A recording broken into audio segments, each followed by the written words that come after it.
ইসলাম প্রীতি বা ধর্মীয় অনুশাসনের প্রতি শ্রদ্ধা থেকে নয়, মুসলিমদের তাচ্ছিল্য করতেই বোরখা পরে পার্লামেন্টে প্রবেশ করেন কট্টর ডানপন্থী ওয়ান নেশন পার্টির সিনেটর পলিন হ্যানসন। তার এমন বেশভূষায় বিস্মিত গোটা সিনেট। রহস্য ভেঙে হ্যানসন বলেন, বোরখা যে নিরাপত্তার জন্য ঝুঁকি তা বোঝাতেই এই নাটক। বললেন, এমন ঝুঁকিপূর্ণ পোশাক নিষিদ্ধ হওয়াই উচিত।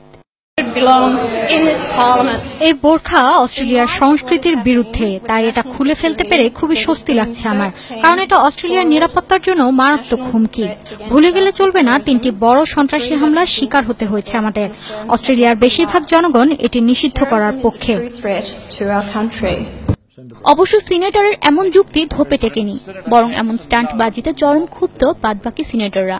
অ্যাটর্নি জেনারেল ও সিনেটর জর্জ ব্র্যান্ডিস হুঁশিয়ারি দিয়ে বলেন, এমন আচরণ ধৃষ্টতাপূর্ণ, ধর্মীয় সম্প্রীতিতে আঘাত সহ্য করা হবে না। সিনেটর হ্যানসন, এদেশে বোরখা নিষিদ্ধ করা হবে না। কারো ধর্মীয় বিশ্বাসে আঘাত হানতে পারে এমন আচরণ থেকে সতর্ক থাকার আহ্বান জানাচ্ছি।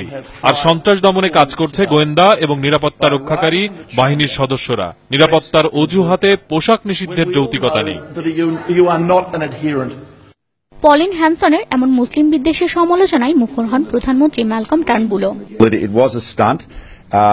তার এমন আচরণে আমরা হতাশ। এই বিষয়ে যথেষ্ট বিজ্ঞতার পরিচয় দিয়েছেন অ্যাটর্নি জেনারেল। বারবার বলা হচ্ছে সন্ত্রাসের বিরুদ্ধে লড়ছি আমরা। আমাদের লড়াই চরমপন্থার বিরুদ্ধে, মুসলিমদের সাথে নয়। নিরাপত্তার জন্য পারস্পরিক বিশ্বাস বাড়াতে হবে। তীব্র সমালোচনার পর গণমাধ্যমে বোরখা পরার পক্ষে সাফাই গিয়েছেন পলিন হ্যানসন। এটা কোনো উস্কানি নয়, বোরখার সাথে নিরাপত্তার ঝুঁকি রয়েছে। যেখানে হেলমেট বা মুখ ঢেকে প্রবেশ করা যায় না, সেখানে বোরখা পরায় কোনো পরীক্ষা ছাড়াই পার্লামেন্টে ঢুকে পড়েছি আমি।